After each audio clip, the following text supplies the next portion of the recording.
तुम्हाला त्यानेच आरक्षण दिलं इंग्रजाच्या जनगणनेनं.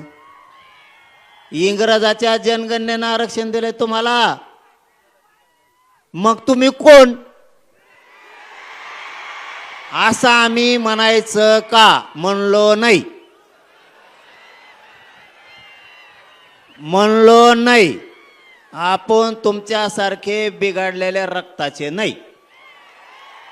म्हणलो नाही, म्हणणार नाही. म्हणायचं का असं म्हणलो नाही. तुम्ही डायरेक्ट म्हणले आम्हाला, पण आम्ही म्हणायचं का म्हणलो. बर, याच्या पुढं जाऊन आम्ही असं म्हणलो का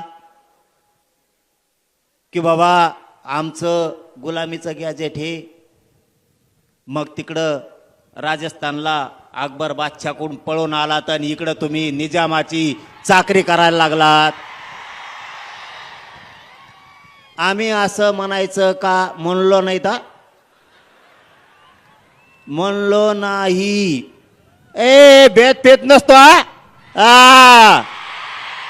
ती शहाणपणा शिकायचा नाही. गप बसलेलो आहेत म्हणून गप येत.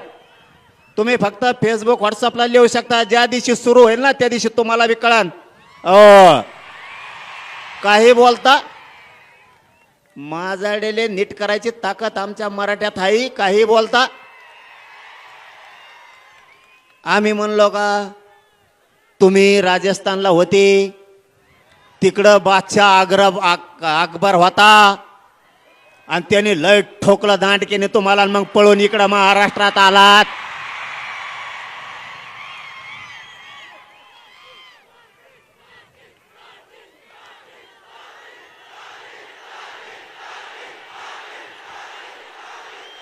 आणि मग तुम्ही निजामाच्या जाणारा संभळणाऱ्या बनलात. व्यापारी म्हणून आला तर राज्यकर्ते बनलात. चला व्हा माघारी. आम्ही असं म्हणायचं का? म्हणलो नाही. अरे ग बाई, लय बोलता येतं सगळ्याला. मापात राहावा. याच्यासाठी झक मारायला मराठ्याने तुम्हाला 30 वर्ष निवडून नाही दिलं. याच्यासाठी निवडून दिलं होय 30 वर्ष. तुम्ही असे पान उतारे करो आमच्या अवलादीचे. आणि आता काय करणार हे सांगतो तुम्हाला, नीट ऐका. आता मी म्हणलो, ते म्हणले निजामाचं गॅजेट हे, निजामाचं गॅजेट गुलामीचं. ते म्हणे गुलामीचं गॅजेट आहे. मी सांगितलं तुमचं सुद्धा इंग्रजाचं आहे, तेव्हा गुलामीच होती. तेव्हा कुठं स्वातंत्र्य होतं असं बोललो. आता तेवढं काळजावर बाण हाणला बरं का आपल्या. तुम्हाला डोके किडे जे पडले म्हणलं तुमच्या डोक्यात, ते सांगायलो ते किडे मारून टाका लवकर. किडे तुमच्या डोक्यातले हे काय करतात, हळू जिवारी वार करतात आपल्या. आणि मी बोललो का 2-3 महिने गप बसतात. आपल्या लोकाला काय वाटतं माहिती आहे का? जाऊ दे रे, चुकलं असं काय होतं बोलतानी, आता नाही बोलणार इथून पुढं. अरे हे बदलणारच नाहीत. त्याच्यामुळं दया माया थोडी कमी करा. जे ज्याला मराठ्याचं तिकडून उभा राहीन खपा खप पाडायचे. तवा ह्या आपल्या बी जाती नीट राहत्या, तवा आपले बी नीट वागत्यात, तवा हे हुजरेगिरी करायचं बंद करतात. आणि जेव्हा आपण पाडायला सुरू करतो ना, तेव्हा ते मराठ्या संग नीट वागायला सुरू करते. कळाला डाव ते आपल्याशी. अरे आपल्या लेकरा बाळाला डायरेक्ट म्हणले राव गुलामी. आपल्या लेकराला डायरेक्ट गुलाम म्हणलं गेलं, त्याचा अर्थ असा होतो. आणि मग तुम्हाला लेकरा बाळापेक्षा मोठे ते आहेत का? म्हणून गप जरी बसले ते आपल्या मीडियात बोलतात जाहीर, आणि लोकात म्हणतात चुकलं बरं का, इथून पुढं नाही बोलणार. मीडियाने ऐकलं ते, आणि मग लोकात बोलून काय करतो, मीडियात म्हणा मग सोडून देतो आम्ही. हे जिवारी वार करतात, कळून देत नाहीत. तिसरा मुद्दा 2 सांगितले, शासक बना प्रशासक बनवा. दुसरा सांगितला ह्यो, इथून पुढं जेव बोलन त्याला सोडीत जायचं नाही. तिसरा मुद्दा लय महत्वाचा आहे. कधीच आजपासून ओबीसीला दोष द्यायचा नाही. बघा डोक्यात उजाड पाडून घ्या. आपण काय करतो, एक जरी नेता बोलला तरी आपण म्हणतो ओबीसीचे नेते घाण आहेत. ओबीसीचे नेते नाही, याच्यात ओबीसीचा काही संबंध नाही. समजा माळ्याचा सगळ्या दोष आहे का? काही सगळ्या माळ्याचा दोष आहे का? ते सगळ्या